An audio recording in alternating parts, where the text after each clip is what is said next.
सुनिया द्वैत वाक्य श्री गौर सुंदर अद्वैते रे कहे सर्व गोचर। सुन सुन आचार्य तुम्हारे तत्व कही व्यवहार दृष्टांत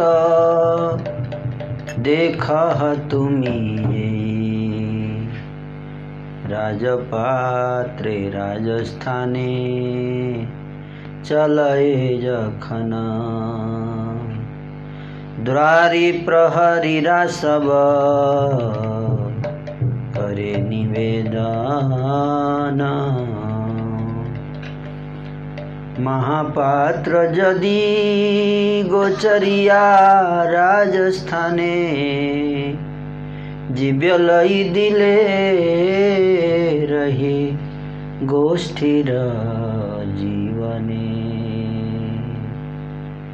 जय महापात्र स्थाने करे निवेदन राज आज्ञा हईले काटे से सब जन सब राज्य भार देई जे महापात्र रे अपराधे सभ्य हाथे तारे शास्ति करे अपराधे सभ्य हाथे तारे शास्ति करे।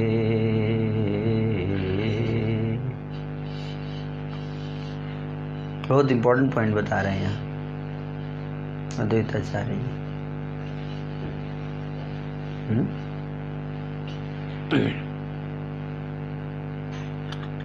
एक एनोलॉजी के द्वारा समझा रहे हैं। एनोलॉजी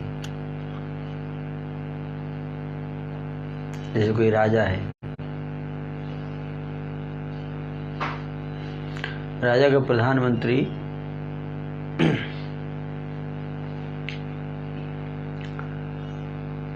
कर्मचारियों को सिपाहियों को वेतन देता है ना। सिपाही को वेतन चाहिए तो प्रधानमंत्री से बोलेगा, प्रधानमंत्री राजा से रिक्वेस्ट करके और सिपाहियों को वेतन देता है। सिपाही निर्भर है प्रधानमंत्री पर।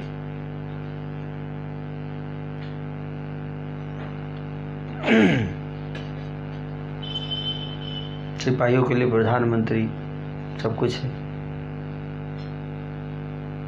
राजा का प्रतिनिधि है।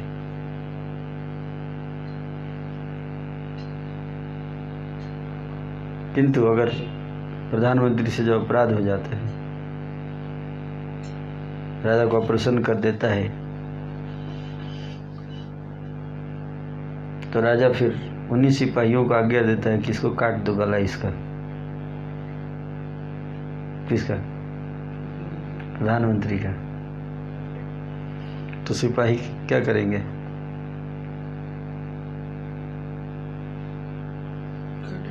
काटेंगे ना गला।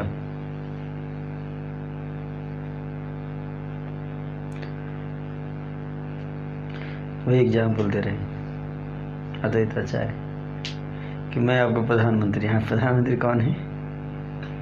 अद्वैताचार्य बहुत क्लोज है भगवान के, है ना।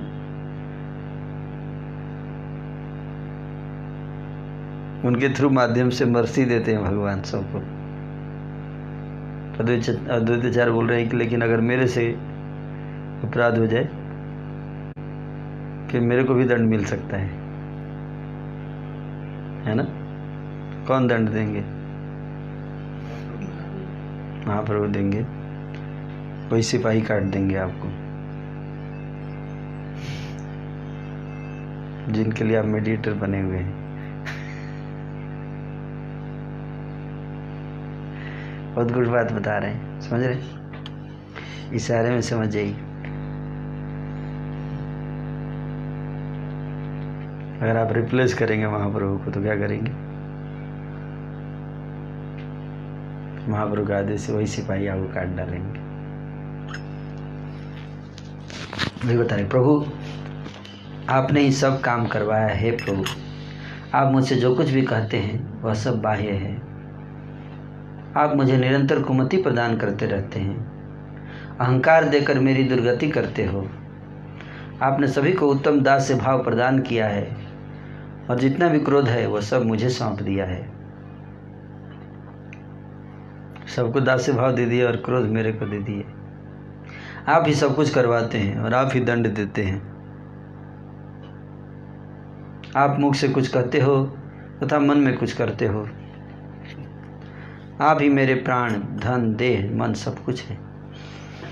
फिर भी जो आप मुझे दुख देते हो वह आपकी ठकुराई है। हे प्रभु अब आप कृपा करके ऐसा कीजिए कि मुझे दास से भाव प्रदान करके दासी नंदन की भांति अपने चरणों में रख लीजिए।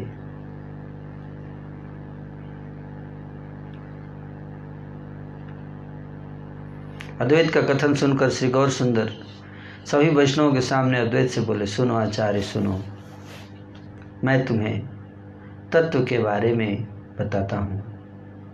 इसे तुम व्यवहारिक दृष्टांत के रूप में देखना। व्यवहारिक प्रैक्टिकल एनालॉजी। राज कर्मचारी जब राजा के निकट जाते हैं तब द्वारपाल और प्रहरीगण आदि उनके निकट निवेदन करते हैं। यदि महापात्र प्रधानमंत्री राजा के निकट निवेदन पूर्वक उन सब के लिए जीविका प्राप्त करके उनको देते हैं तो वे सब अपने परिवारीजनों के साथ जीवन धारण कर सकते हैं। जिस महापात्र के निकट वे प्रार्थना करते हैं राजा की आज्ञा होने पर उसी महापात्र को काट डालते हैं।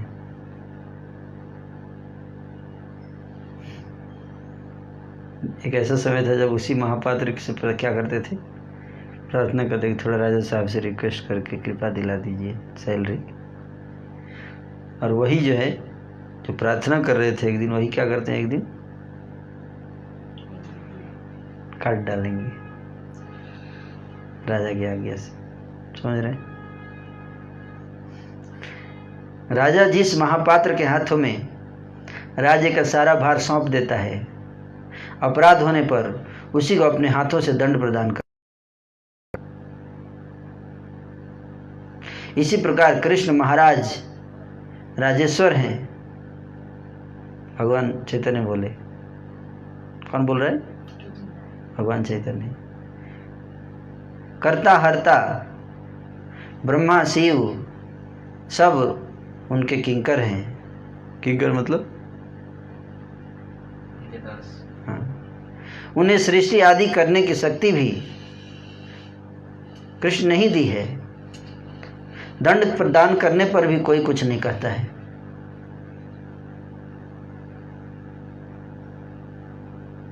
ब्रह्मा आदि शिव आदि को भी कृष्ण से दंड मिलता है, परंतु प्रभु दयालु हैं, सेवकों का दोष हमेशा क्षमा कर देते हैं। अपराध देखकर कृष्ण जिसे दंड प्रदान करते हैं, अपराध देखकर कृष्ण जिसे दंड प्रदान करते हैं, जन्म जन्म वह उनका दास बना रहता है। यह मैंने तुमको बतला दिया। क्या समझ में आया? कुछ क्या समझ में आया? कौन बताएंगे? अभी बताइए। चलिए।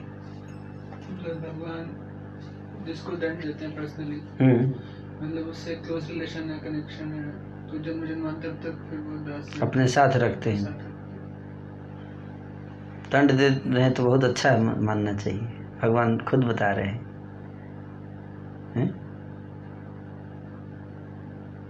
भगवान खुद बता रहे हैं, है ना।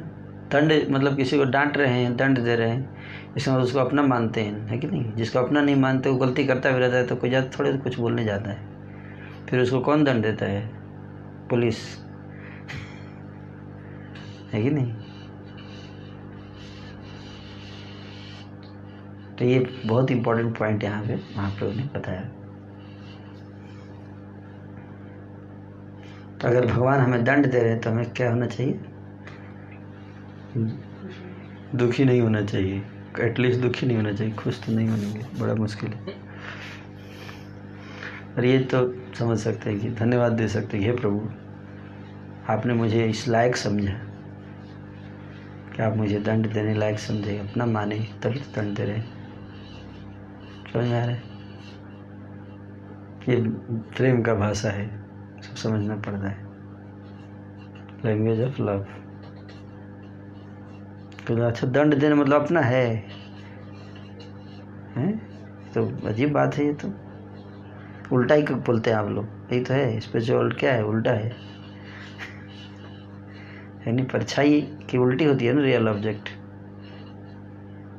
तो इसलिए हम लोग परछाई में हैं, इसलिए हमें रियलिटी क्या लगता है? उल्टा लगता है। और जो उल्टा है रियलिटी है वो उल्टा लगता है ना?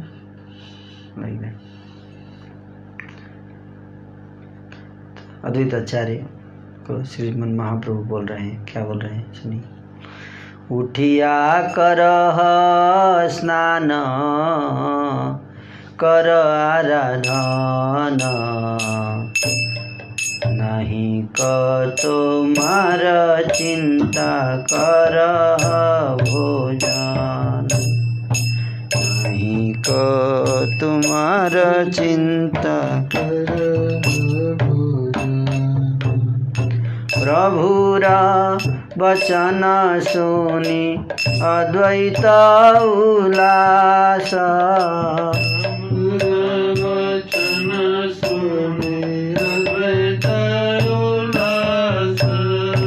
दासेर सुनिया दंड ऐल बड़ हास,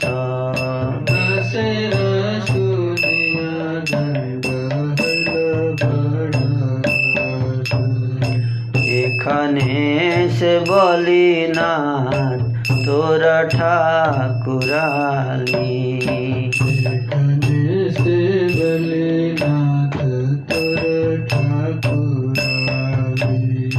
नाचे नाय द्वैत रंगे दिया कर ताली,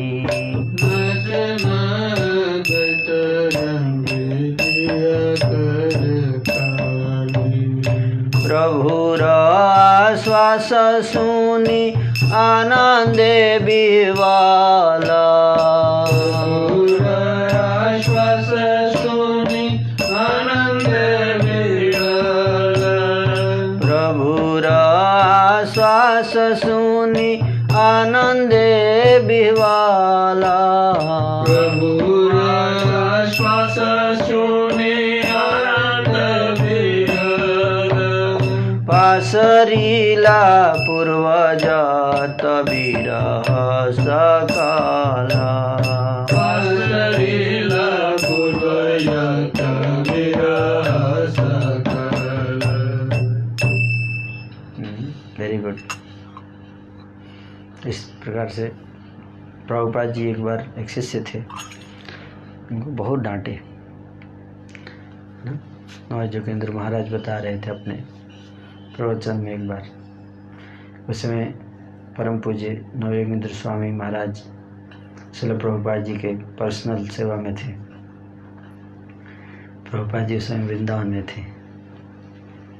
तो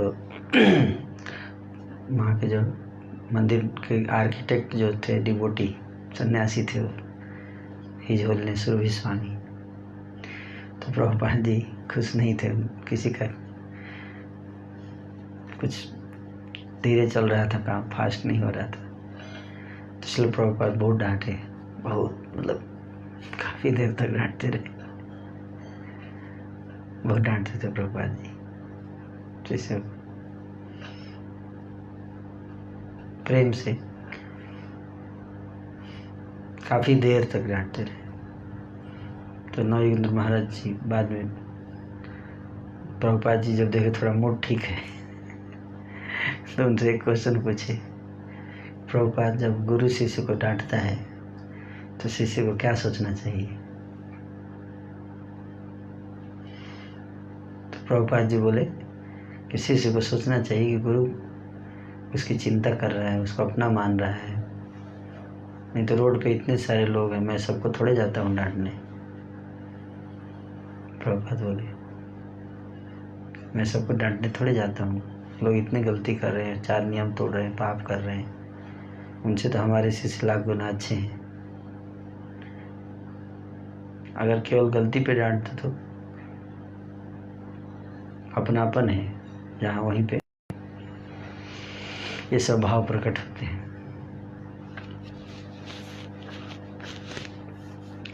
तो विरह यहाँ पर अद्वैत आचार्य जी एक बड़ी शिक्षा दे रहे हैं यहाँ पर श्री चैतन्य महाप्रभु ने। तो जब, लेकिन ये बात स्वयं भगवान दंड दिए, लेकिन बता भी रहे हैं अपने मन से, यही विशेष बात है। ये बहुत इम्पोर्टेंट पॉइंट है ना। क्या कौन बता रहे हैं?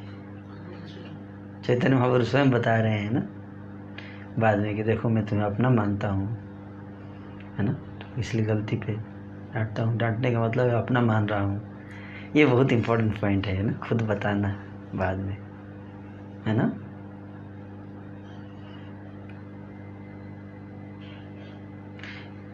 नहीं तो सामने वाला व्यक्ति कंफ्यूज भी हो सकता है ना। दोनों चांस है ना। हो सकता है मेरे को रिजेक्ट करने वाले हैं इसलिए डांट रहे हैं, गुस्सा हो गए हैं, अब मेरे को रिजेक्ट कर देंगे।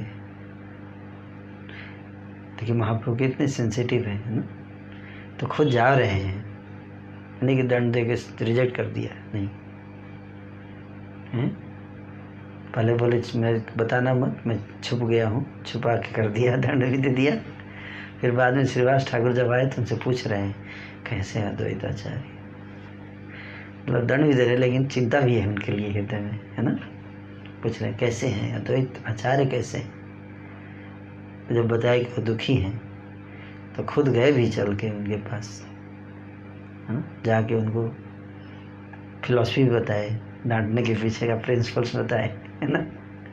इसे समझा रहे हैं कि मैं आपको रिजेक्ट नहीं किया, मैं आपको अपना मानता हूँ, इसलिए मैंने आपको ऐसा कहा। आप जन्म जन्म के मेरे साथी रहेंगे, जन्म जन्म मेरे दास, बता रहे हैं। So that is very important. हम डांट तो देते हैं लेकिन आगे वाला काम नहीं करते। That is the problem. तो ये भगवान से सीखना चाहिए आचरण से। तो द्वैत आचार्य को जब ये सब बोले तो देखिए कितना उसका क्या रिएक्शन होता है ना। महाप्रभु देखिए ध्यान से कितना बोल रहे हैं, है ना। अब तुम उठकर स्नान करो और आराधना करो, तुम्हें कोई चिंता नहीं करनी है, भोजन करो। मतलब उनके खाने पीने की, सोने की चिंता है महाप्रभु। प्रभु के वचन सुनकर अद्वैत उल्लसित हो उठे, है ना। यही भाव होना चाहिए कि देखो भगवान डांट दिए लेकिन भगवान, है ना, इस तरह से बोल रहे हैं तो तुरंत देने की, अब नहीं, अब मैं नहीं बात करूंगा, आपने डांट दी, क्या समझते हैं आप अपने आप को। जब मन में आएगा डांट देंगे, आके समझाए बोलेंगे तो खा लूँगा, तो ये ईगो हो गया, है ना। तुरंत उल्लसित, तुरंत हो जाना चाहिए, इमीडिएट, 1 सेकंड भी मन में गरज नहीं रखना चाहिए, है ना। इसे तो तुरंत उल्लसित हो उठे। दास के प्रति प्रभु का दंड सुनकर वे हंस पड़े। हे नाथ, अब आपकी ठकुराई प्रकट हो गई।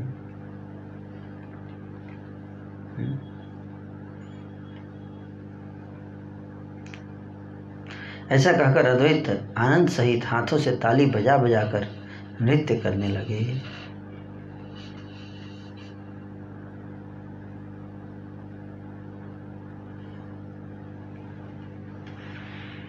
नाचने लगे ताली बजा बजा के खुशी से। ये देखिए कितना सिंप्लिसिटी इसको बोलते हैं ना। प्रभु के आश्वासन वाक्य सुनकर अद्वैत आनंद से विवल हो गए और पहले की सभी विरह यंत्रणा भूल गए। मुझे याद में एक भक्तों के दिन मैंने डांट दिया, है ना, किसी कारण से। ऑफकोर्स मैं महाप्रभु नहीं हूँ, but I am just saying. But उसके बाद वो भक्त जो नाराज होके भाग गया मंदिर छोड़ के। मैं तो प्रेम से ऐसे डाला था कि इतना मुझे नहीं लगता कि इतना ज़्यादा रिएक्शन होगा, है ना। फिर मैंने उससे क्षमा मांगा, उसको मैसेज किया, क्षमा मांगा, उसके बाद भी है ना आया नहीं तो हैं। हाँ यानी है, बट जस्ट मैं बोल रहा हूँ कि प्रेम में थोड़ा बहुत इस तरह समझना चाहिए सब चीज़ें, है ना। डिवोशनल सर्कल में इतना भी नहीं समझेंगे तो हमने क्या समझा पार्टी। इसलिए प्रेम की भाषा को समझना चाहिए, है ना। गुरु शिष्य को कभी डांटता है तो उतना ये नहीं लेना चाहिए, दिल पे नहीं लेना चाहिए। पर हम लोगों का कंडीशन है, हमारा ईगो हर्ट हो जाता है ना।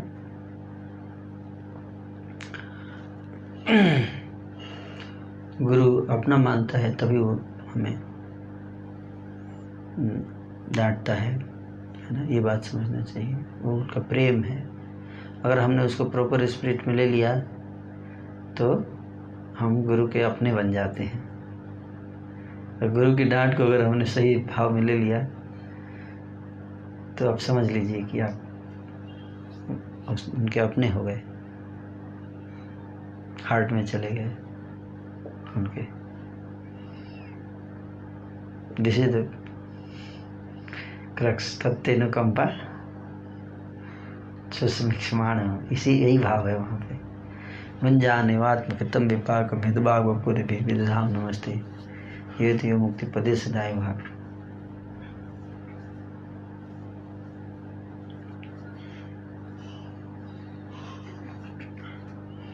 तो आनंद से विह्वल हो गए आश्वासन वाक्य सुनकर। आश्वासन क्या दिया कि जन्म जन्मांतर में साथ में रहेंगे, दास। हाँ, जन्म जन्मांतर तुम मेरे दास रहोगे। ये सबसे ज़्यादा इम्पोर्टेंट है। डांट दो, मार दो, जो भी है, बट रिजेक्ट मत करो। That should be our relationship का अर्थ यही है।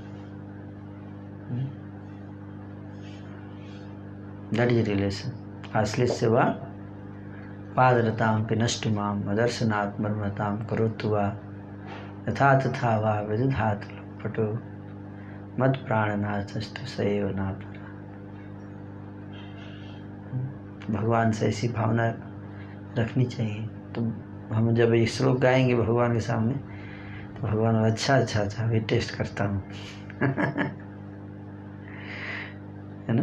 तो असली से मतलब कभी गले लगाएंगे तो बोलेंगे हाँ प्रभु आप मेरे प्राणनाथ हैं। तो फिर नेक्स्ट वाला अप्लाई करेंगे। थोड़ा पैरों के नीचे को चलता हूँ और देखता हूँ हम लोग ऐसा नहीं करना चाहिए, हम खुद ही स्ट्रगल कर रहे हैं।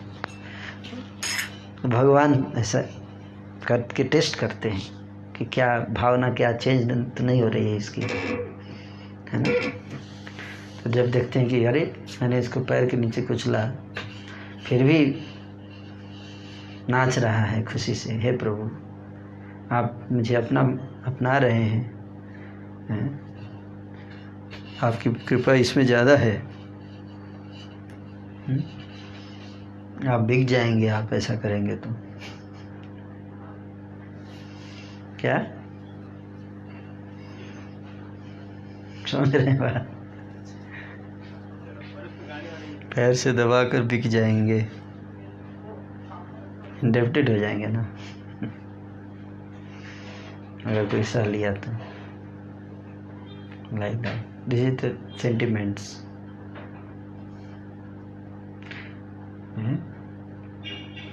स्पेशली भगवान का हृदय बहुत कोमल है। अगर हम उसको समझ लें तो वही कह रहे हैं मत प्राणनाथ तो श्री चैतन्य महाप्रभु कहते हैं, सिखा रहे हैं अपने भाव से।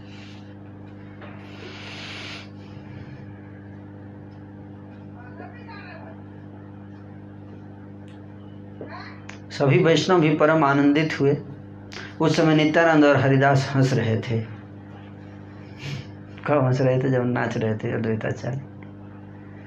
तो खुश हो गए कि चलो झगड़ा डिफरेंस समाप्त हो गया। अब कीर्तन फिर से होगा। इन सब परमानंदमयी लीला कथाओं के रसास्वादन से कोई कोई दैव दोष के कारण वंचित रह गए हैं। श्री अद्वैत राय चैतन्य महाप्रभु के प्रेम पात्र हैं, परंतु माया के कारण कुछ लोग उनकी संपत्ति को अल्प मानते हैं। दास जैसे नाम को कुछ कम मत समझना। अल्पकरी नामान दास हे न नाम,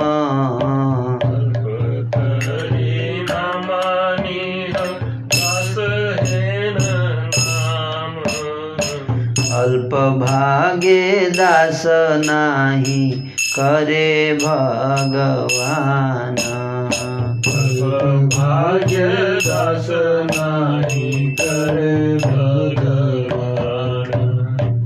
वृंदावन दास ठाकुर जी समझा रहे हैं कृष्णदास की महिमा। कह रहे कि कृष्णदास अगर कोई बोलता है तो उसको छोटा मत समझना। अल्प करी ना मानी है, मतलब क्या?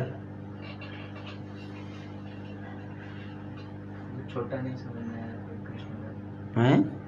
कृष्णदास अगर कोई बोलता है तो छोटा नहीं। छोटा नहीं, अरे दास बोल दिया आपने, मेरे को बहुत बुरा लग रहा है दास शब्द। क्या प्रभु दास लगा देते? तो बोले दास, अल्प भाग्य से दास टाइटल नहीं मिलता। कृष्णदास का टाइटल कम भाग्य जिसका होता है उसको नहीं मिल सकता। बड़े सौभाग्य की बात है। बोलते कैसे कैसे सौभाग्य क्या बात है? क्या इसमें स्पेशल है?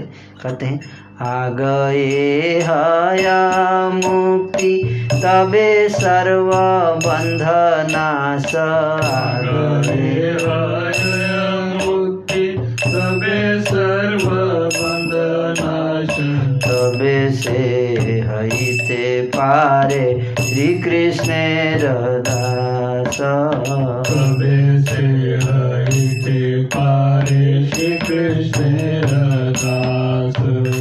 तो दास बनना कितना श्रेष्ठ कार्य। पहले मुक्ति, पहले क्या होता है? मुक्ति, उसके बाद सारे बंधन, संसार बंधन कटते हैं, तब जाके दास की उपाधि मिलती है। मोक्ष से ऊपर है दास हैं। जो मुक्त जीव हैं, जो मुक्त हैं, उनसे भी एक स्टेप आगे का पोजीशन है दास। तो सोचिए कितना बड़ा पोजीशन है। दास जब बोला जाता है आराध्य देवेश दास, मतलब घोषित कर दिया कि आप मुक्त हो गए, सारे बंधन नष्ट हो गए, आप कृष्ण के दास हो गए। आराध्य देवेश, जो देवताओं के राजा हैं, इंद्र, उनके भी आराध्य हैं, जो कौन है? भगवान, उनके अब दास हो गए। सोचिए, जैसे मतलब भावबंधन खत्म कर दिया आपका गुरु महाराज ने, मोक्ष मुक्त कर दिया सारे बंधनों से, है ना? तो हम सबको ऐसे समझना चाहिए कि बहुत बड़ा सौभाग्य हो गया है। यही व्याख्या करे भाष्य करे समाजे, व्याख्या करे भाष्य करे समाजे, मुक्त सब लीला तत्व कही कृष्ण भजे, मुक्त सब लीला तत्व कही कृष्ण भजे। भाष्यकारों के समाज ऐसी व्याख्या करता है। सभी मुक्त पुरुष इसे लीला तत्व कहकर कृष्ण का भजन करते हैं।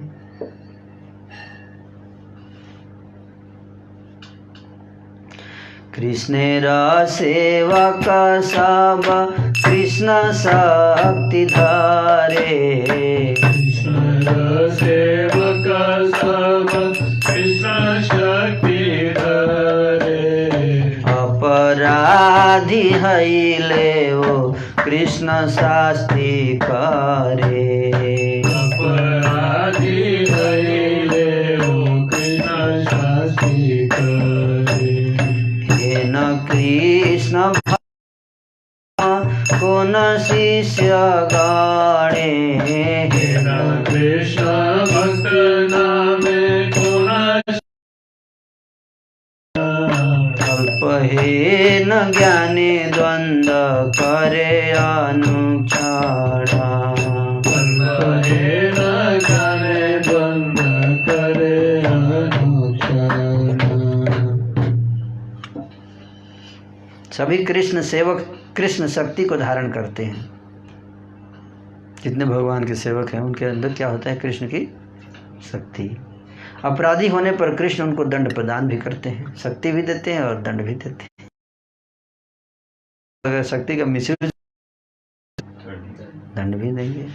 दोनों कृपा है। दोनों क्या है? कृपा है। कोई प्रतिपल आते रहते हैं। निश्चित रूप से यह जानना चाहिए कि वे सब अति दुष्ट कर्मी। तो कृष्ण भक्त के नाम को जो होता है उसमें दास लगा रहता है, जैसे उसको कई लोग छोटा समझ के कोई प्रतिपल द्वंद्व झगड़ा करते रहते हैं, कलह मचाते हैं, है ना। निश्चित रूप से यह जान लेना चाहिए कि वे सब अति दुष्ट कर्मा हैं, क्योंकि वे सभी वैष्णवों का उचित सम्मान नहीं करते हैं, आपस में लड़ाई करते हैं, है ना। दुष्ट कर्मा वैष्णव शिष्य लोग हैं। वे निंदा किसी एक का पक्ष अपनाते हैं, वे किसी एक का पक्ष अपनाते हैं और दूसरे की निंदा करते हैं।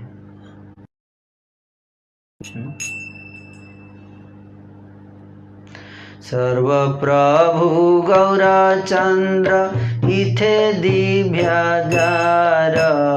सर्व प्रभु गौरचंद्र इथे दिव्यागार। तार भक्ति सुधा नहीं से दुराचार। तार भक्ति सुधा नहीं से दुराचार। श्री गौरचंद्र सबके प्रभु हैं।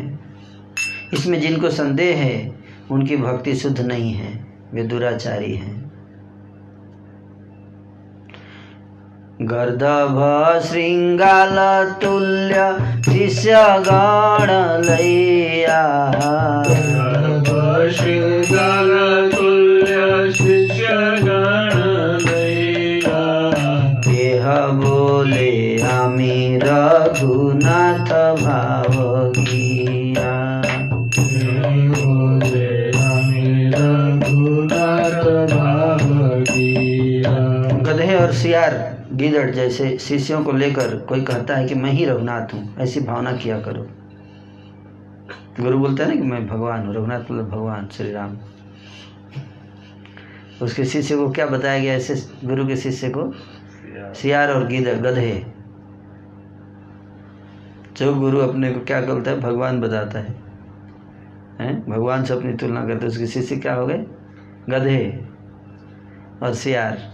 तो सोचिए कितने गधे और सियार हैं आजकल। सृष्टि स्थिति प्रलय करीते सक्त जार। सृष्टि स्थिति प्रलय करीते शक्तिहार। चैतन्य दासत्व बही बड़ नाही यार। चैतन्य दासत्व बही बड़ नाही यार। अनंत ब्रह्मांड धारे प्रभु बलराम। अनंत ब्रह्मांड धारे प्रभु बलराम।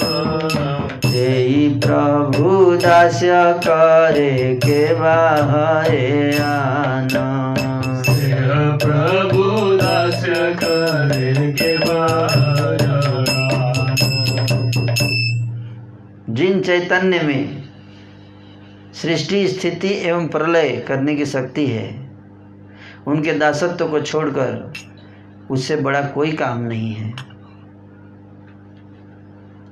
चैतन्य महाप्रभु के दास बन गए, उससे बड़ा कोई पोजीशन नहीं है, कोई काम नहीं है, है ना। अनंत ब्रह्मांड धरे प्रभु बलराम। बलराम जी अनंत ब्रह्मांडों को अपने सिर पर धारण करते हैं, इतने शक्तिशाली हैं, भगवान हैं,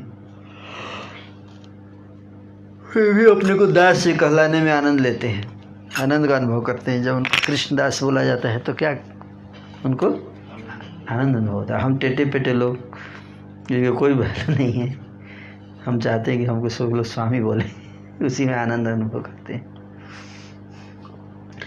जय जय हलधर नित्यानंद राय, जय जय हलधर नित्यानंद राय, चैतन्य कीर्तन सुरे जहार कृपा, चैतन्य कीर्तन सूर्य कृपा, कहार प्रसादे है चैतन्य रति, तार प्रसादे हर चैतन्य रति, जत किछु बलि सब ताहार सकति, यत किछु बलि सब ताहार सकति, जिनकी कृपा से चैतन्य कीर्तन का स्मरण होता है, उन हलधर श्री नित्यानंद राय की जय हो, जय हो। जिनकी नित्यानंद की कृपा से चैतन्य में रति होती है, जो कुछ भी मैं कह रहा हूँ वह सब उन्हीं की शक्ति है। श्री गौर सुंदर मेरे प्रभु के प्रभु हैं, इस बात का मुझे बड़ा भरोसा है और मैं इसे सदैव हृदय में धारण किए रखता हूँ। आमारा प्रभुर प्रभु श्री गौरा सुंदरा, हमारा प्रभुर प्रभु श्री गौर सुंदर, ए बड़ा भरोसा चिते धरि निरंतर, हे बड़ा भरोसा चित्त धरि निरंतर, श्री चैतन्य नित्यानंद चांद पहुँचा, श्री चैतन्य नित्यानंद चंद पहुँचान, वृंदावन दास तछु पद जुगे गान, वृंदावन दास तु पद युगे गान, हरि बोल हरि बोल हरि बोल गुर हरि बोल, हरि बोल हरि बोल हरि बोल हरि निताई गौर हरि बोल हरि बोल हरि बोल गौर हरि बोल, हरि बोल हरि बोल हरि बोल हरि निताई गौर हरि बोल हरि बोल हरि बोल गौर हरि बोल, निताई गौर हरि बोल हरि बोल हरि बोल हरि निताई गौर हरि बोल हरि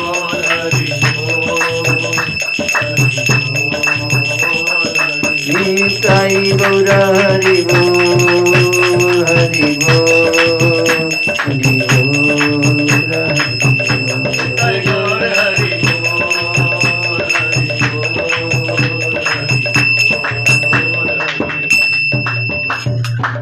इस प्रकार से श्री चैतन्य भागवत के 17वां अध्याय समाप्त हो गया।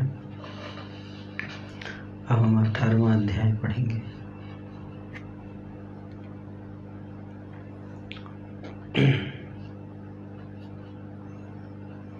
जय जय जगत मंगल गौरा चंद्र, जय जय जगत मंगल गौरचंद्र, दान दे हृदय तुम्हारा पद धंद, दान दे हृदय तुम्हारा पद धंद, जय जय नित्यानंद स्वरूपेर प्राण, जय जय नित्यानंद स्वरूपेर प्राण, जय जय जय भक्त वत्सल गुणधाम जय जय भक्त वत्सल गुणधाम भक्त गोष्ठी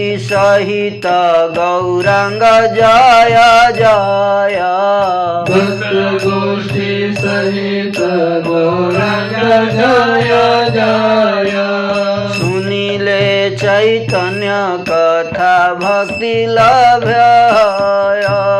सुनीले चैतन्य कथा भक्ति लभ्य हे नमते नवद्वीपे विश्वम्भर राय हे नमते नवद्वीपे विश्वम्भर राय संकीर्तन रस प्रभु करे सदा संकीर्तन रस प्रभु करे सदा मध्य खंड कथा भाई सुनाए कमाने मध्य खंड कथा भाई सुने कमाने लक्ष्मी काचे प्रभु नृत्य करिला जे माने लक्ष्मी काचे प्रभु नृत्य करिला जे माने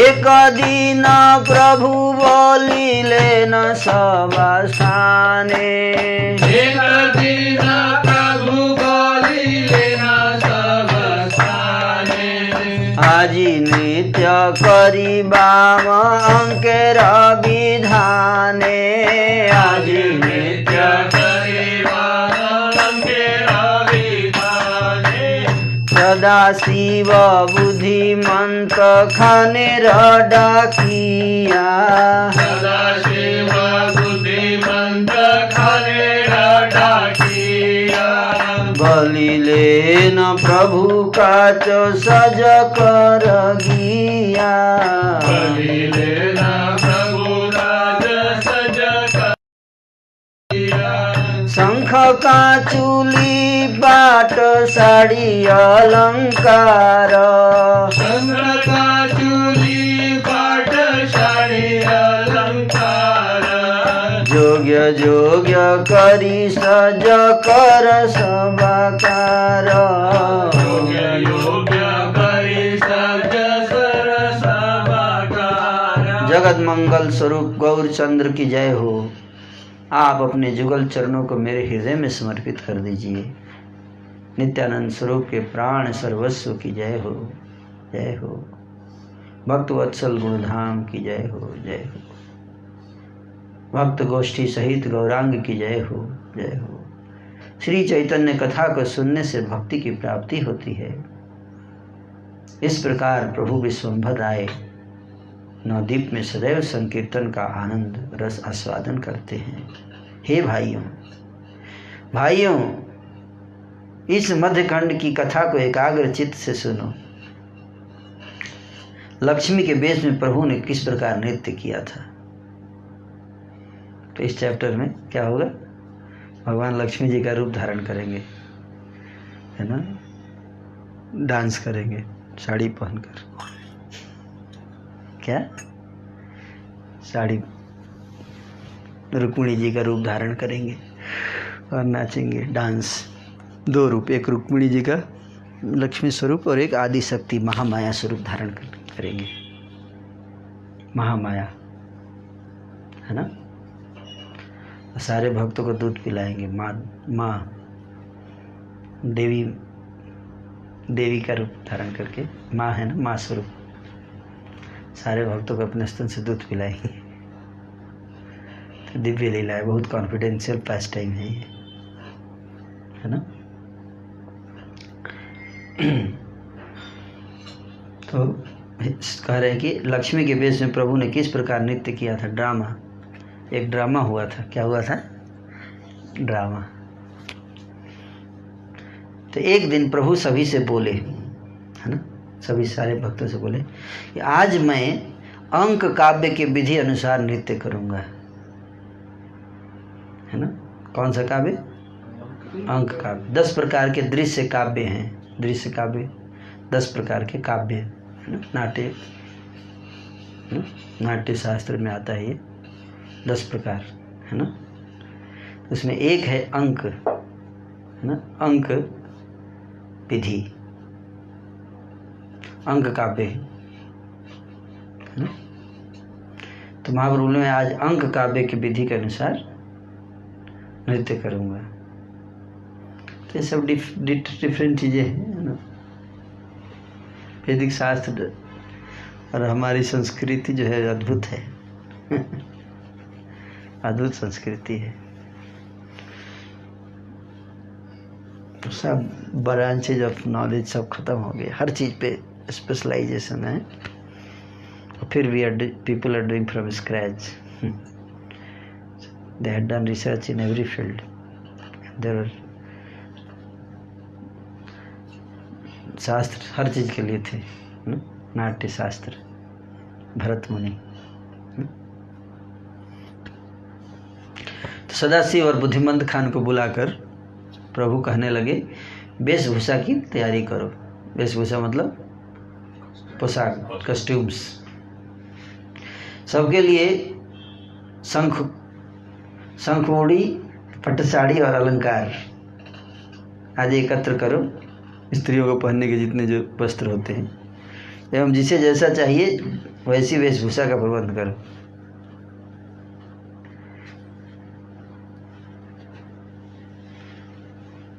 गदाधर कह रहे हैं कि गदाधर रुक्मिणी का वेश धारण करेंगे है ना, और ब्रह्मानंद उनकी बुढ़िया सखी सुप्रभात बनेंगे। ड्रामा में रुक्मिणी का रोल किसको मिला? गदाधर जी को। गदाधर काची बेन रुक्मिणी रकाच, गदाधर काची बेन रुक्मिणी रकाच, ब्रह्मानंद तार बूढ़ी सखी सुप्रभात, ब्रह्मानंद तार बूढ़ी सखी सुप्रभात। बूढ़ी सखी है, बूढ़ी सखी सुप्रभात नाम। रुक्मिणी देवी की एक सखी थी, बूढ़ी सखी, जिसका नाम क्या था? सुप्रभात। तो उसका रोल कौन करेंगे? ब्रह्मानंद। नित्यानंद हई बेन बड़ाई आमार, नित्यानंद हई बेन बड़ाई आमार, कुतुयाल हरिदास जगाई ते भार, कुतुयाल हरिदास जगाई ते भार। नित्यानंद प्रभु पूर्णमासी जी का रूप धारण करेंगे। इसका पूर्णमासी, बड़ाई मतलब पूर्णमासी है ना। और हरिदास ठाकुर कोतवाल, बैकुंठ का कोतवाल। उनका काम और क्या रहेगा? सबको जगाते रहना, कोई सो न जाए। जो दर्शक में जो बैठे हैं उनका इस तरह का एक्टिंग करेंगे स्टेज पर वो, ताकि कोई सो न जाए ऑडियंस में। ये बहुत जरूरी है। तो इसकी जिम्मेदारी हरिदास ठाकुर। श्रीवास नारद काच स्नातक श्री राम, श्रीवास नारद काच स्नातक श्री राम, देउटिया जी मुनि बलये श्रीमान, देउटिया जी मुनि बलये श्रीमान। श्रीवास ठाकुर नारद जी के रोल किए है ही नारद जी। नारद जी के रोल करेंगे कौन? श्रीवास ठाकुर हैं। और स्नातक का रोल करेंगे श्री राम पंडित है ना, जो श्रीवास ठाकुर जी के भाई हैं श्री राम। और देवटिया आज मुई बोले श्रीमान है ना। अद्वैत बलये की करीबे पात्र काच, अद्वैत बलये के करीबे पात्र काच, प्रभु बोले पात्र सिंहासन गोपीनाथ, प्रभु बोले पात्र सिंहासन गोपीनाथ। तो श्रीमान ने कहा कि मैं श्री राम स्नातक के बेस में अपना कार्य निभाएंगे। श्रीमान ने कहा मैं आज दीवटिया दीपधारी बनूंगा, लैंप पकड़ने वाला, लाइटिंग भी तो जरूरी है। आजकल की तरह तो लाइटिंग नहीं था। बल्ब वाला तो कोई दीप में खड़ा रहे।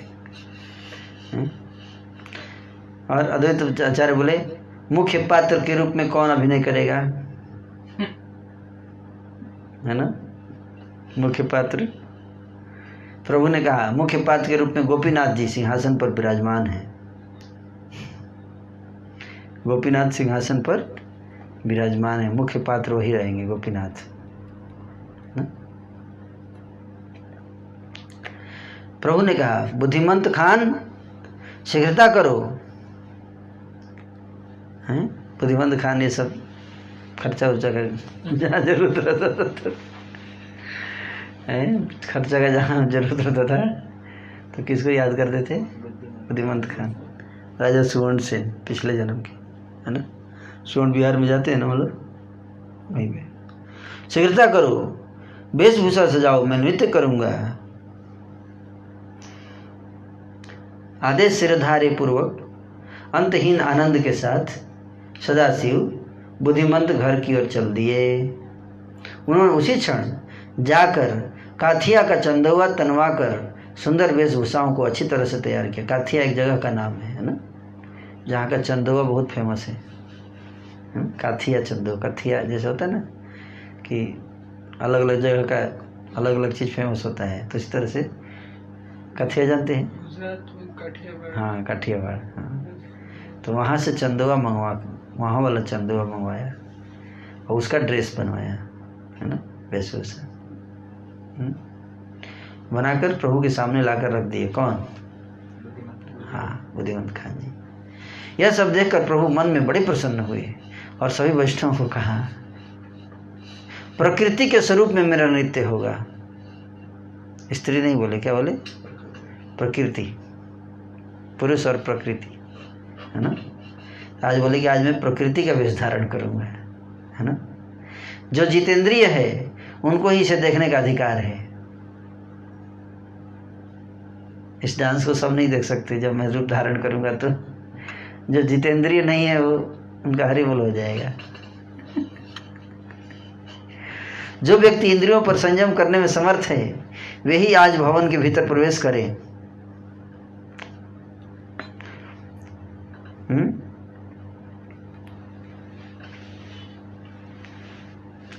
लक्ष्मी के भेष में ठाकुर जी अंग नृत्य करेंगे। इसे सुनकर सभी वैष्णवों को बहुत ही आनंद मिला। प्रभु ने फिर एक बार इस बात का दोहराते हुए इस पर जोर डाला, तो इसे सुनकर सब बड़े ही विषादग्रस्त हो गए। दोबारा बोले कि जो जितेंद्रिय है वही देखेगा, लेकिन नहीं तो मैं करूँगा। तो भक्त बड़े खुश हुए कि प्रभु का नृत्य देखने को मिलेगा आज तक। लेकिन फिर दोबारा बोल दिए कि देखना, लेकिन जितेंद्रिय हो तभी आना, नहीं तो गड़बड़ हो सकता है। तो सब लोग दुखी हो गए कि हम तो नहीं है भाई जितेंद्रिय, हमें बाहर रहना पड़ेगा। आमी से अजितेंद्रिय ना जाइब तथा, आमी से अजितेंद्रिय ना जाइब तथा, श्रीवास पंडित कहे मोर होई कथा, श्रीवास पंडित कहे मोर होई कथा, सर्वादे भूमि ते अंक दिले न आचार्य, सर्वादे भूमि ते अंक दिले न आचार्य, आज नित्य दर्शने मोर नाही कार्य, आज नित्य दर्शन मोर नाही कार्य। अद्वैत आचार्य और श्रीवास पंडित दोनों क्या कह रहे हैं? सबसे पहले आचार्य ने भूमि पर रेखा खींची, रेखा खींच दी ऐसे, और कहा आज नित्य दर्शन करने में मैं समर्थ नहीं हूं, मैं नहीं देखूंगा, मैं तो अजितेंद्रिय हूं, इस कारण वहां नहीं जाऊंगा मैं। श्रीवास पंडित जी बोले मेरा भी यही कहना है। तो भाष्य पढ़ते हैं। सबसे आगे श्री अद्वैत प्रभु ने भूमि पर दाग देते हुए कहा, मैं इस प्रकार के नृत्य को देखने में असमर्थ हूँ। अजितेंद्रिय को उस प्रकार के नृत्य देखने का अधिकार नहीं है, अतः मैं भी उस नृत्य को देखने योग्य नहीं हूँ। उनका अनुसरण करते हुए श्रीवास पंडित ने भी वैसा ही अभिप्राय प्रकट किया। यह सुनकर ठाकुर थोड़ा हंसकर बोले, तुम्हारे बिना मैं किसके साथ नृत्य करूँगा? बोले कि तुम लोग नहीं रहोगे, मैं किसके साथ करूँगा ड्रामा। चैतन्य गोसाई सर्वरंग चूड़ामणि हैं। उन्होंने फिर एक बार आज्ञा दी, किसी के लिए भी चिंता करने की कोई बात नहीं है। आज तुम सब एक रात के लिए महाजोगेश्वर बन जाओगे। मुझे देखकर कोई भी मोह को प्राप्त नहीं होगा। एक रात के लिए बोले ठीक है, चलो टेंशन मत लो तुम। प्रभु की आज्ञा सुनकर सभी की साथ साथ अद्वैत और श्रीवास को परम उल्लास हुआ। कितना सावधान रहना चाहिए, मतलब महाप्रभु भगवान अहंकार नहीं करना है, मतलब कि हम मैं देख लूँगा, है ना, बिना नहीं मैं योग्य नहीं हूँ, मैं तो भगवान कृपा देंगे, है ना, तब जाना, परमिशन मिल जाए तब जाना चाहिए, तो प्रोटेक्टेड रहेंगे कहने का। ये मान ली कहीं ड्रामा हो रहा है, या कई बार भक्तों की सभा में भी स्त्रियों का नृत्य होता है ना, माताएं रोल करती हैं, ड्रामा में नाचती हैं गोपियों का, है ना, तो वहाँ पे हमें यही कहना चाहिए कि मैं नहीं जा सकता, मेरे अंदर वो योग्यता नहीं है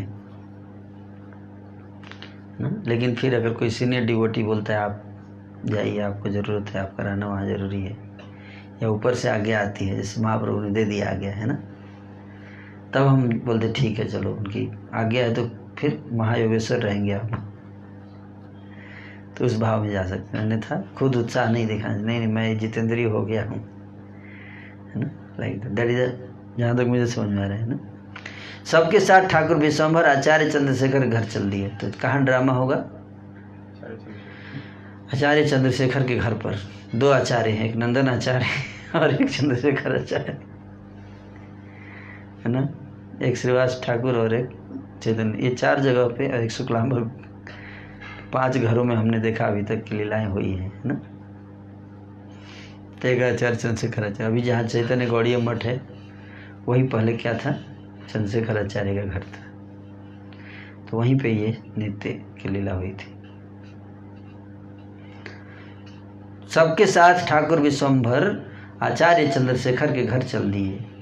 लक्ष्मी के रूप में उस बड़े ही अद्भुत नृत्य को देखने के लिए सची माता ने अपनी पुत्र वधू विष्णुप्रिया को साथ लेकर प्रस्थान किया। सची प्रिया जी को लेकर आई के साथ साथ विश्वस्त समस्त वैष्णव की गृहिणियां भी नृत्य देखने के लिए चल पड़ी। श्री चंद्रशेखर के भाग्य की यही सीमा है कि उनके घर में प्रभु ने यह महिमा प्रकाशित की। सभी वैष्णवों के साथ ठाकुर विराजमान हो गए और उन्होंने सबको अपने अपने रोल में वेश में सजने के लिए कहा। हाथ जोड़कर अद्वैत बारंबार कहने लगे, हे प्रभु, मुझे कौन सी भूमिका में अभिनय करने की आज्ञा है? अद्वैत आचार्य का रोल क्लियर नहीं हो रहा था। प्रभु ने कहा, जितने भी वेश हैं वे सभी तुम्हारे अपने हैं।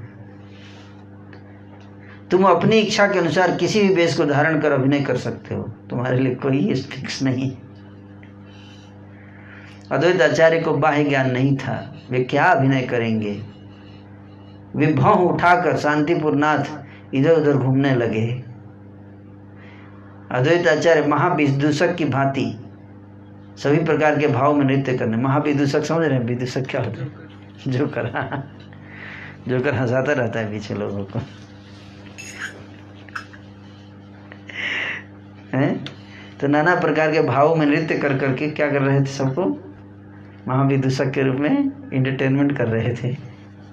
और नृत्य करते करते आनंद सागर में बहते हुए विचरने लगे। कृष्ण कीर्तन का महाकोलाहल उठने लगा। सभी वैष्णव आनंद में विह्वल हो गए।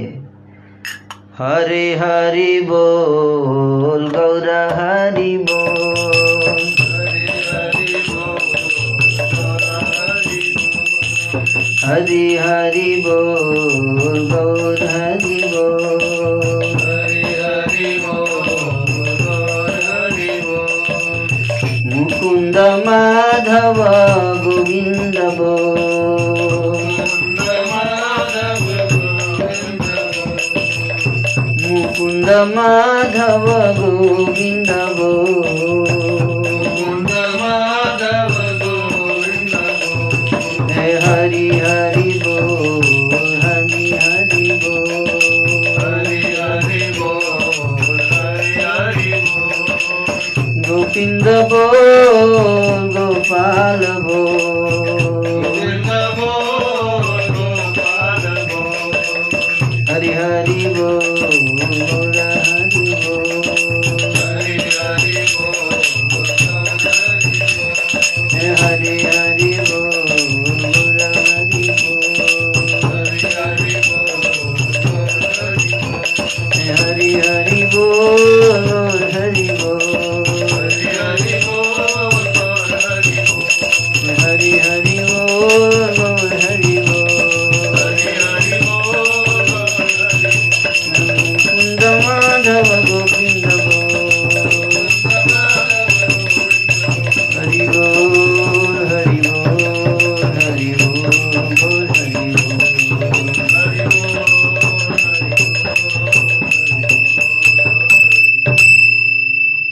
राम सभी वैष्णव आनंद में विह्वल हो गए। राम कृष्ण बोल हरि गोपाल गोविंद कहकर मुकुंद ने कीर्तन आरंभ कर दिया। कीर्तन कौन कर रहे हैं? मुकुंद जी। सबसे पहले बड़ी बड़ी दो मूछें लगाकर प्रसन्न वदन प्रभु हरिदास ने हंसते हुए प्रवेश किया। बड़ी बड़ी मूछें हरिदास ठाकुर जी, प्रभु हरिदास ने मूछ लगा रखी थी। क्या बने हैं? कोतवाल, है ना, कोतवाल। उनके सिर पर एक बड़ी पगड़ी शोभा दे रही थी और वे सुंदर धोती पहने हुए थे। हाथ में दंड लिए वे सबको सावधान कर रहे थे। डंडा भी था हाथ में। हरि बोल सबको सावधान कर रहे हैं। अरे अरे भाइयों, सभी सावधान हो जाओ। लक्ष्मी के भेष में जगत के प्राण स्वरूप प्रभु नृत्य करेंगे।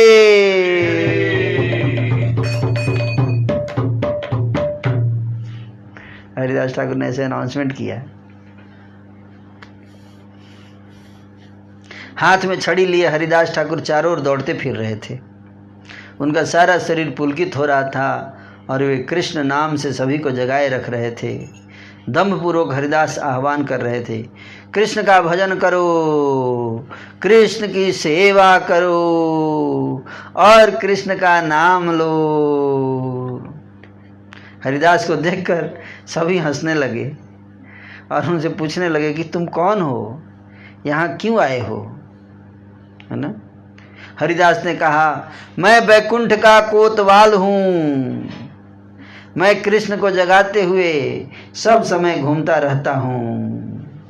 बैकुंठ छोड़कर प्रभु यहाँ आ गए हैं क्योंकि ठाकुर को यहाँ सब प्रकार से प्रेम भक्ति लुटानी है। आज लक्ष्मी के वेश में वे स्वयं नृत्य करेंगे। आज सब लोग सावधानी के साथ प्रेम भक्ति लूट लो। आज सब लोग, इतना कहकर हरिदास हाथ से दोनों मूंछों में ताव देते हुए मुरारी गुप्त के साथ दौड़े दौड़े विचरने लगे। कृष्ण के दोनों ही प्रिय भृत्य महाविह्वल हो रहे थे। दो लोग थे, मुरारी गुप्त भी थे हरिदास ठाकुर के साथ। दोनों के शरीर में गौरचंद्र के विलास का उन्मेष था। एक क्षण के बाद नारद के वेश में श्रीवास ने उल्लासपूर्वक सभा में प्रवेश किया। पहले ये दोनों आए, फिर सेकंड नंबर पे कौन आए? श्रीवास ठाकुर। हरे कृष्ण। नारद जी के वेश में बड़ी लंबी सफेद दाढ़ी, शरीर, सारे शरीर में तिलक रचना, कंधे पर बीणा और हाथों में कुश के साथ वे प्रविष्ट हुए और प्रवेश करके वे चारों ओर देखने लगे। उनके पीछे बगल में आसन दबाए और हाथ में कमंडलू लिए रमाई पंडित आए। उनके असिस्टेंट होंगे, स्नातक नारद जी के असिस्टेंट। राम पंडित ने उन्हें बैठने के लिए आसन प्रदान किया। देखने से ऐसा लग रहा था जैसे साक्षात नारद जी ने ही दर्शन दिए हों। श्रीवास के भेष को देखकर सभी हंसने लगे। फिर गंभीर स्वर से अद्वैत ने उनसे कहा, वाले तुम कौन हो और किस कारण तुम्हें यहां आना पड़ गया? किसने पूछा? अद्वैत आचार्य ने। किससे? नारद जी से। श्रीवास ने कहा, मैं जो कहता हूं सुनो उसे। नारद मेरा नाम है, मैं कृष्ण का गायक हूं। अनंत ब्रह्मांडों में मैं भ्रमण करता रहता हूं। कृष्ण के दर्शन के लिए मैं बैकुंठ में गया था। वहां जाकर मैंने सुना कि कृष्ण तो नदिया नगर में गए हुए हैं। मैंने देखा कि बैकुंठ के घर द्वार सब सुने पड़े हैं। गृहिणी गृहस्थी घर में कोई नहीं है, परिवार भी नहीं है। शून्य बैकुंठ को देखकर मुझसे रहा नहीं गया और मैं अपने ठाकुर को स्मरण करके यहाँ आ गया। आज प्रभु लक्ष्मी के भेष में नृत्य करेंगे, इसी कारण इस सभा में मेरा प्रवेश हुआ है। श्रीवास के नारद के प्रति निष्ठा युक्त वाक्यों को सुनकर सभी वैष्णवों ने हंसते हुए जय ध्वनि की। श्रीवास पंडित बिल्कुल नारद जैसे लग रहे थे। वही रूप, वही वाणी, वही चरित्र। सभी पतित व्रताओं के साथ लिए सची माता भी कृष्ण सुधा रस में मग्न होकर अभिनय देखने लगी। मालिनी से आई ने पूछा। मालिनी कौन? श्रीवास ठाकुर की पत्नी मालिनी देवी। सची माता मालिनी देवी से पूछ रही हैं, क्या वे पंडित हैं? नारद जी को देख पूछ रही हैं सची माता, क्या वो श्रीवास पंडित हैं? मालिनी ने कहा, निश्चित रूप से वही हैं। सर्वलोक माता परम वैष्णवी सची माता श्रीवास की मूर्ति को देखकर आश्चर्यचकित हो गईं। आनंद से मूर्छित होकर आई गिर पड़ी। उनके शरीर में चेतनता कहीं नहीं रही। यह देखकर सभी आश्चर्यचकित रह गए। सभी पतिव्रता नारियां तुरंत सची माता के कानों में कृष्ण नाम सुनाने लगी। हरे कृष्ण कृष्ण कृष्ण हरे हरे, हरे राम राम राम हरे हरे। हरे कृष्ण कृष्ण हरे हरे, हरे राम राम हरे कृष्ण कृष्ण हरे हरे, राम हरे राम राम हरे हरे। हरे कृष्ण कृष्ण कृष्ण हरे हरे, हरे राम राम हरे हरे। हरे कृष्ण कृष्ण कृष्ण हरे हरे, हरे राम राम हरे हरे।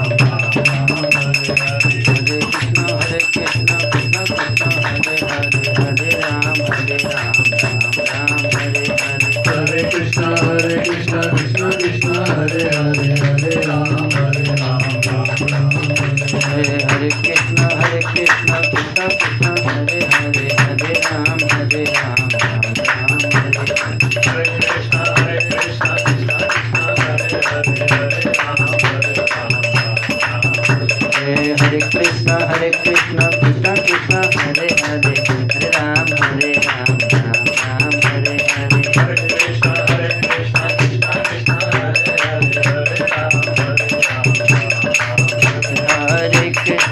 कृष्ण कृष्ण हरे हरे, हरे राम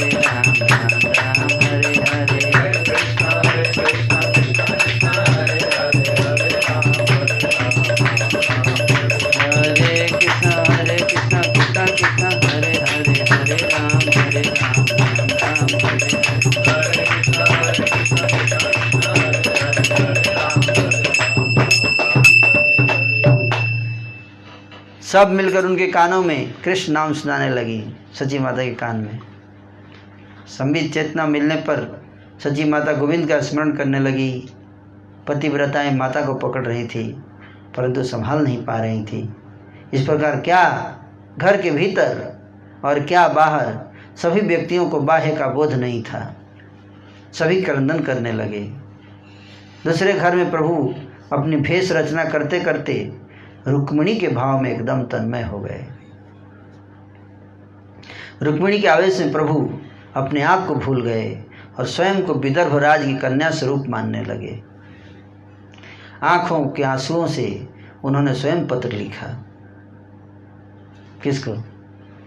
कृष्ण को। रुक्मिणी जी के भाव में पत्र लिख रहे हैं। क्या पत्र लिखे? पृथ्वी कहाँ लिख रहे हैं? पृथ्वी बनी कागज हैं। कागज क्या है? पृथ्वी कागज बन गई और उंगली बनी कलम। भागवत के 7 श्लोकों में रुक्मिणी के पत्र के बारे में जो लिखा हुआ है उसे ही वे लिखने लगे।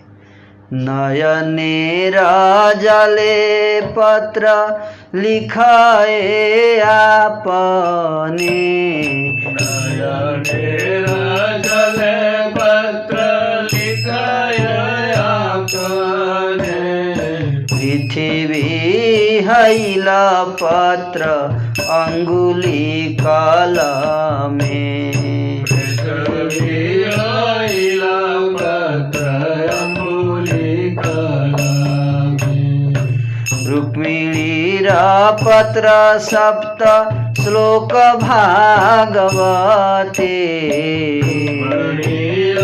पत्र सप्त श्लोक भागवते, छे पढ़े ताहाँ कांदीते कांदीते, छे पढ़े ताहाँ कांदीते कांदीते, गीत बंधे सुन 7 श्लोकेर व्याख्यान, बंधे सुन 7 श्लोकेर व्याख्यान, जे कथा सुनिले स्वामी है भगवान, कथा सुनिले स्वामी है भगवान। रुक्मिणी जी के 7 श्लोकों में प्रार्थना है। पत्र जो लिखा, first love letter, Rukmini ji ने प्रेम पत्र लिखा था ठाकुर जी को, है ना? क्या लिखे थे? श्रुत्वा गुणान भुवन सुंदर शृण्वतां ते, निर्विश्य कर्ण विवरैर्हरतुं गतापम्, रूपं दृशां दृशिमता मखिलार्थलाभम्, त्वयि अच्युता विशति चित्तमत्रपं मे, सुनिया तो मार गुण भुवन सुंदर, सुनिया तो मार गुण भुवन सुंदर, दुर्भेल अंग ताप त्रिविध दुष्कर, दुर्भेल अंग ताप त्रिविध दुष्कर, सर्वनिधि लाभ तोर रूप दर्शन, सर्वनिधि लाभ तोरा रूप दर्शन, सुखे देख विधि जारे दिल का लोचन, सुखे देखे विधि आरे दिल का लोचन, सुनी दे जदु सिंह तोर जसेर बखान, सुनिया तो सिंह तोर यशेर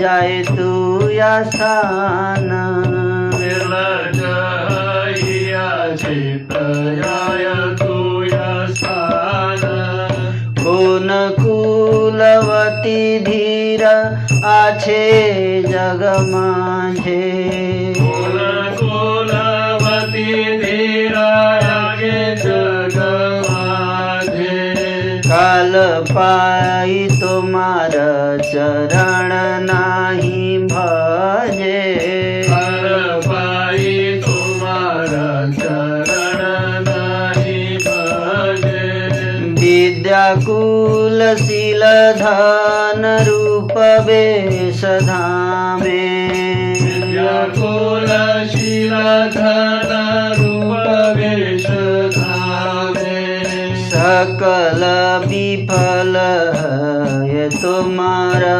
बियाने सकल विफल है तुम्हारा बिहाने मोर धाष्ट्य क्षमा कर त्रिदशेर मोर दात्र क्षमा कर त्रिदशेर राय न परि राखिते चित्त तुम्हारे मिसाय न परिरक्षित चित्त तुम्हारे मिशन एते कावरिल तोर चरण जुगा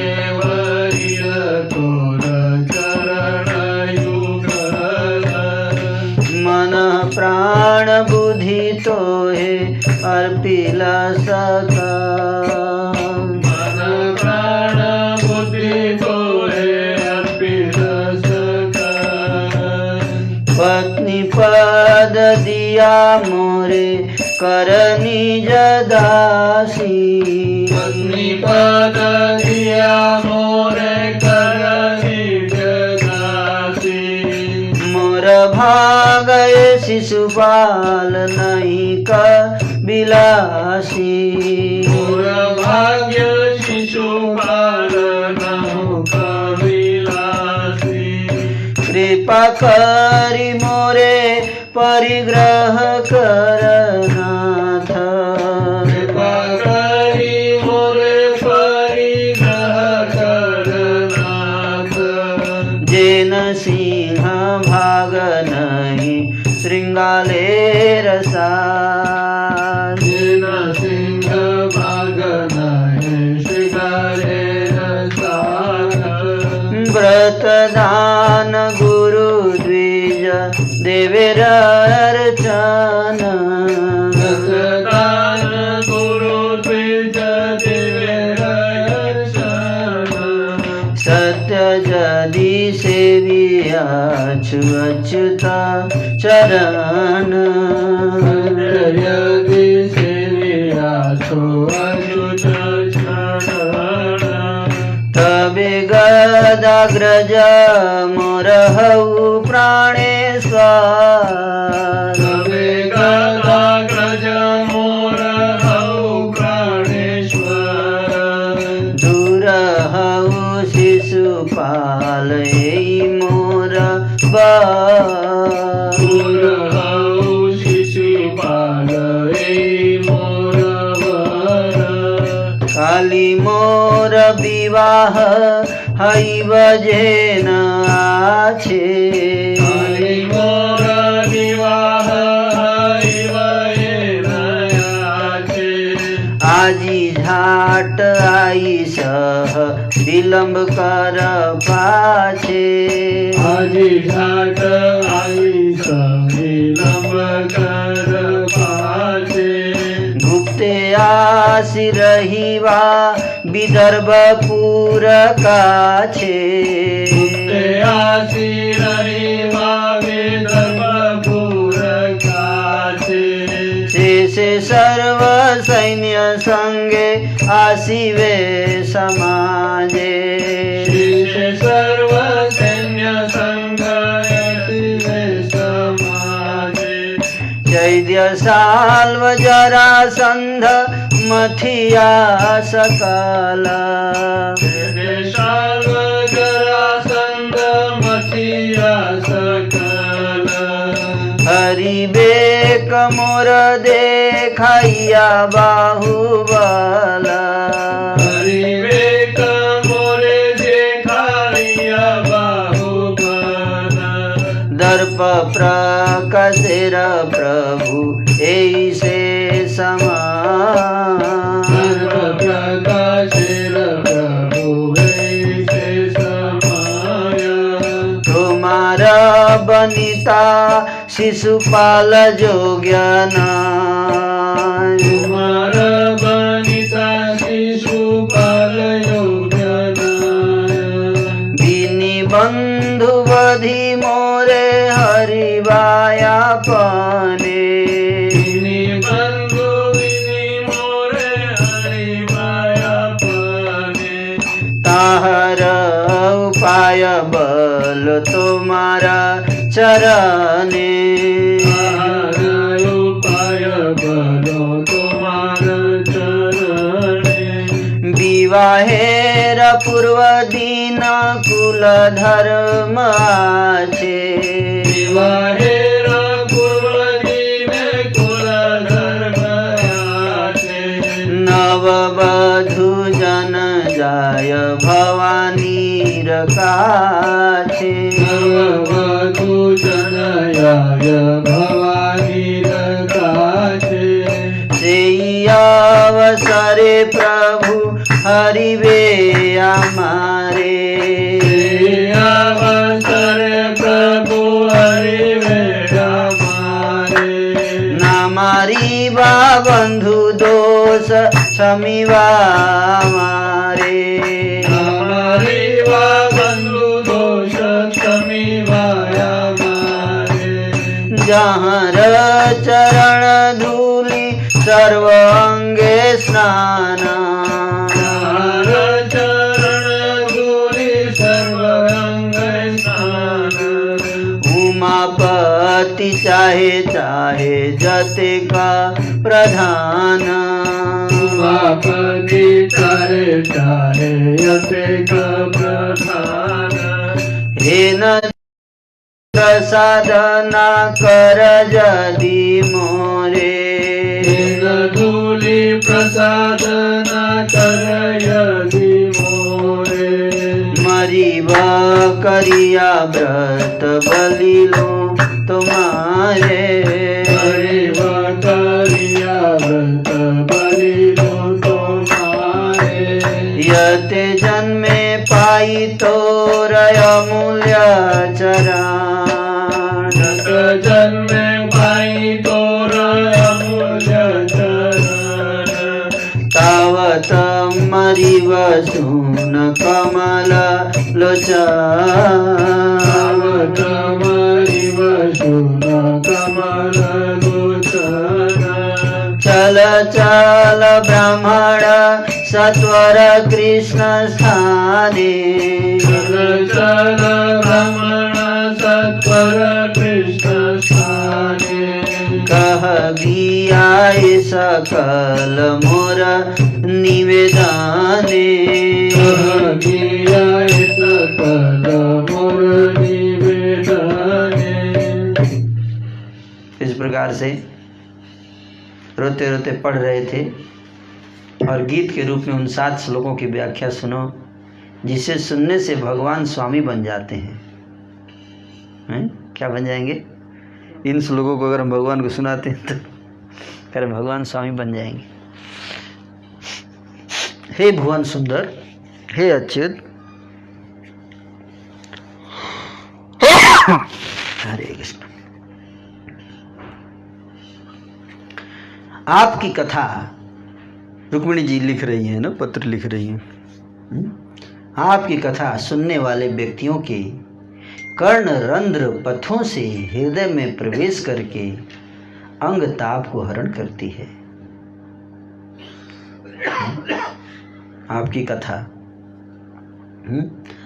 कथा सुनने वाले व्यक्तियों के कर्ण रंध्र पथ से हृदय में प्रवेश करके अंग के ताप को हरण करती है।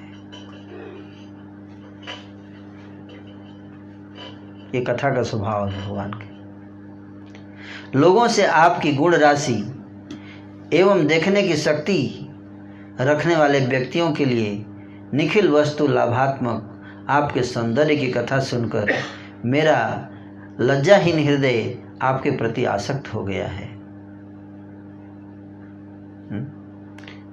पुण्य जी बोल रहे हैं कि आपकी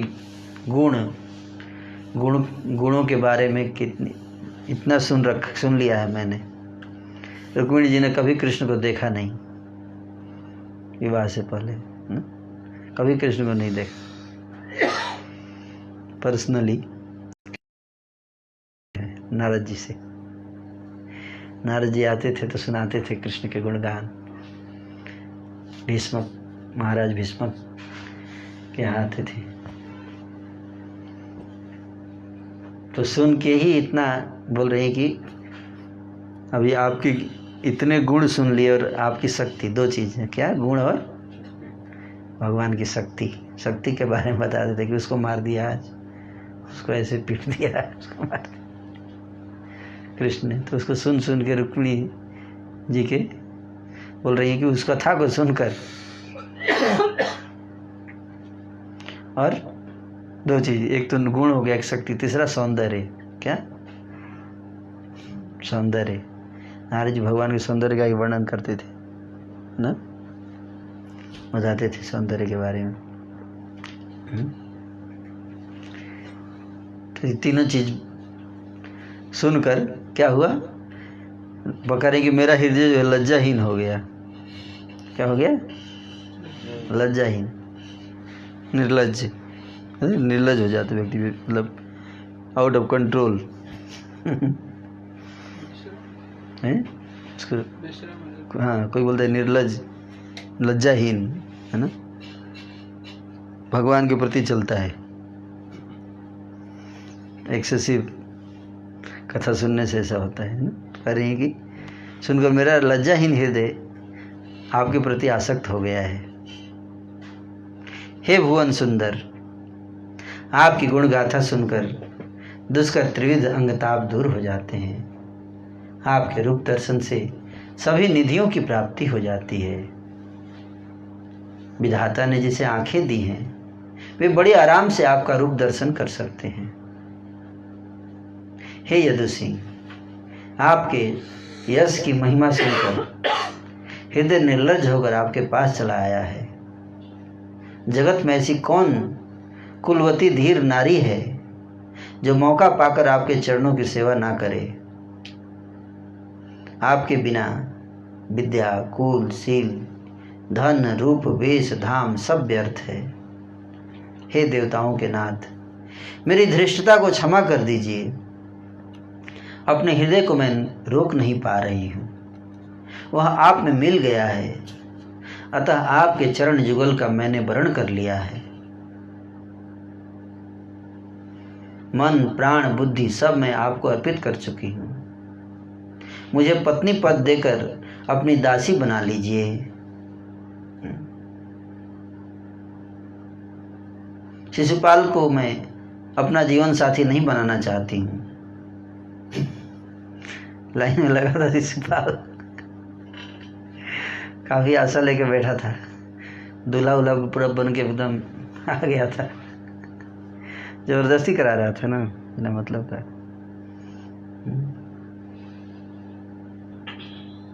उसके पिताजी, रुक्मिणी जी के पिताजी भीष्मक महाराज चाहते थे कृष्ण से विवाह करना रुक्मिणी का, लेकिन रुक्मिणी देवी जी का भाई जो था रुक्मी था, वो थोड़ा बदमाश टाइप का था।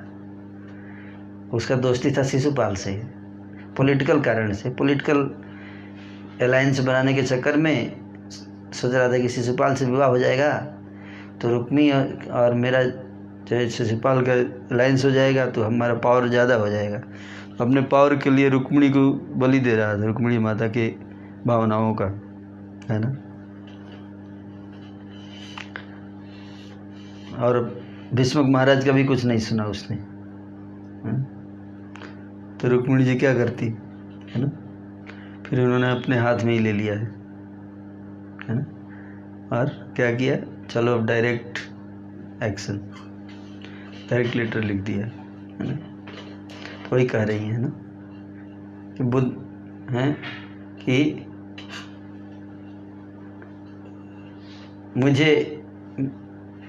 मैं शिशुपाल को मैं अपना जीवन साथी नहीं बनाना चाहती हूँ। हे नाथ, कृपया मुझे ग्रहण करो। सिंह का भाग सियार न छीन के ले जाए। क्या कर रही है? सिंह का भाग सियार न छीन के ले जाए। तो सिंह कौन है? कृष्ण, है ना, और सियार शिशुपाल।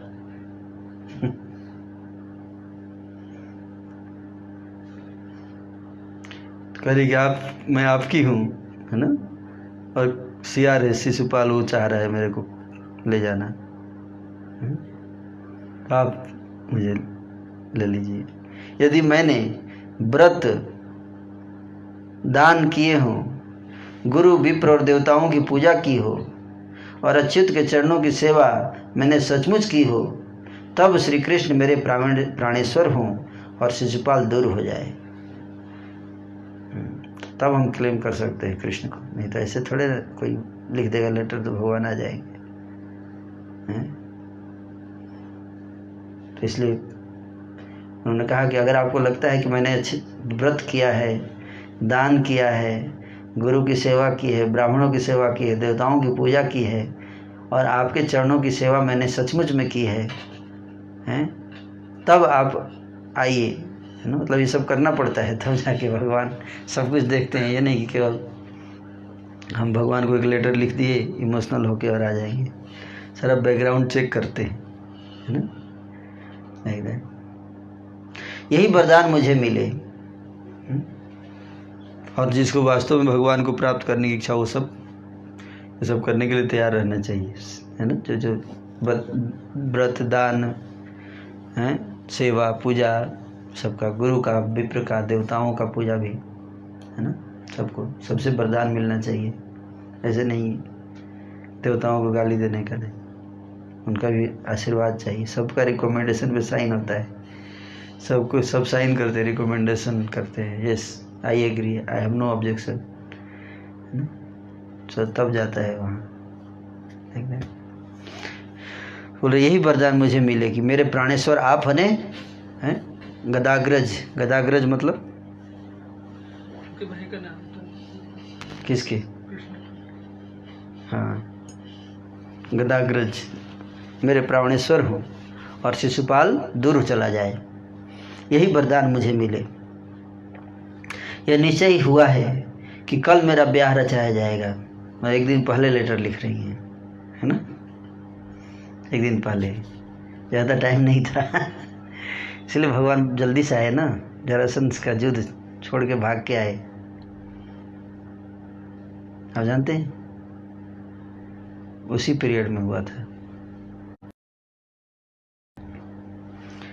तो कह रही हैं कि कल मेरा विवाह रचाया जाएगा, आप देर मत कीजिए, आज ही चले आइए। इतना अर्जेंट में है, आज ही आ जाइए। आकर पहले बिदरपुर के पास छुपकर गुप्त भाव से रहना। बिदरपुर में आप क्यों आए हैं? फिर सारी रात सेनाओं के साथ लेकर समाज में आना, है ना। चेदीराज, साल और जरासंध, इन सबको मत कर। ऐसे नहीं कि छुप कर नहीं भागना है, ये भी बोल रही हैं। ये नहीं कि छुप के उठा के मेरे को लेके चले गए साइड से, नहीं। ये चाहती हूँ मत कर, जो राजा है सबको हरा के, है ना, इन सबको मत कर, अपना बाहुबल दिखाकर मुझे हरण कर लेना है ना। हे प्रभु, दम प्रकाशित करने का यही समय है ना। आपकी प्रिया शिशुपाल के योग्य नहीं है। बंधु वध के बिना आप मुझे ग्रहण कर लेना, हरण कर लेना। लेकिन सबको, लेकिन मेरे परिवार वालों में किसी को नुकसान मत देना। ये भी लिख रहे हैं कि मेरे घर वाले, मेरा भाई मेनली था, वही आता ना बीच में, रुक्मी, तो तो ये भी लिख रहे हैं कि रुक्मी को मारना मत, मतलब वो आएगा बीच में, लेकिन ऐसा उपाय करना कि मेरा भाई को मत मार देना कहीं इन द प्रोसेस, है ना। तो ये भी बड़ा ध्यान रखना है ना। कह रही कि बंधु वध के बिना आप मुझे हरण कर लेना, इसका उपाय मैं आपके चरणों में निवेदन करती हूँ। कुल धर्म के अनुसार विवाह से पहले दिन नई वधू भवानी के पास जाती है ना। हे प्रभु, उसी अवसर पर आप मेरा हरण कर लेना, है ना। कि मैं जाऊंगी भवानी की पूजा करने, है ना। पहले दिन विवाह जिस कल से शुरू होगा, तो कल मेरे जो प्रथा है उसके अनुसार मेरे को जाना है भवानी के मंदिर में, है ना। तो डिटेल में बता रही है कब मैं कहाँ जाऊंगी, कहाँ पे आपको आना है, कहाँ पे आके मेरे को ले जाना है ना। सारा एकदम एक एक चीज़ इन्फॉर्मेशन। तो बोल रहे हैं वहीं पे आकर मेरा हरण कर लेना। उस वहाँ पे कोई परिवार वाले नहीं रहते, रुक में वहाँ होगा नहीं, है ना। तो वहीं पे आ जाना। बंधुओं को मत मारना, मेरा दोष क्षमा कर देना।